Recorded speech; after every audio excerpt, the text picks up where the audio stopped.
According to reports from the Institute for Health Metrics and Evaluation, the burden of antimicrobial resistance in Uganda continues to grow. In 2019 alone, 4.59 million deaths worldwide were associated with drug-resistant infections, with AMR directly responsible for 1.27 million of those deaths. AMR is an escalating public health threat in Uganda. To address this challenge, the Global Antibiotic Resistance Partnership Uganda has developed a policy brief highlighting the critical role of the vaccines in combating AMR. A roundtable discussion involving various stakeholders was held to explore and emphasize the importance of the vaccines as a key strategy in mitigating antimicrobial resistance. Now, in that spirit of sharing, you are underdosing those organisms.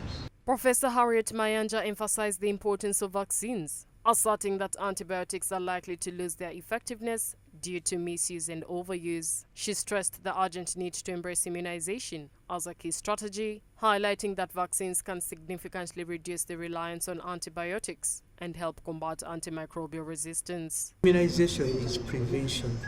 In olden days, children's wards were full of children with measles, and many children died of measles. Today, the children admitted with measles are fewer and fewer. So we are looking at how vaccines can decrease infections, especially in children. Dennis Byarugaba, a microbiology professor from Makerere University, mentioned some of the vaccines that can fight the antimicrobial resistance and the different ways in which they can be mitigated. So in here we are specifically focusing on the impact of what potentially we can do with vaccines to mitigate antimicrobial resistance. And there are different ways in which these vaccines can mitigate that. One is when we generally vaccinate against the normal regular vaccines, we reduce the sickness in communities against those infections, and therefore the community is more healthy and they are not going to fall sick, and therefore they will not be seeking use of antibiotics. But there are also vaccines against specifically bacterial agents. Those ones, for example, against pneumococcal or streptococcus pneumonia or pneumococcal infections. Those ones against Klebsiella, which are also pneumonia-causing agents. And those ones will specifically eliminate or protect against those bacterial infections.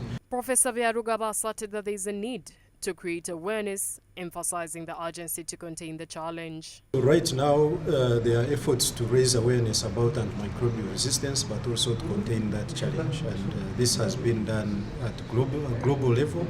A number of years ago, the World Health Organization made a declaration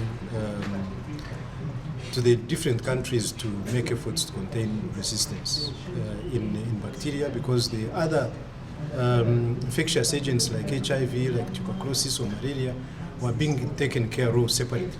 And there was a gap in resistant bacteria that needed to be taken care of.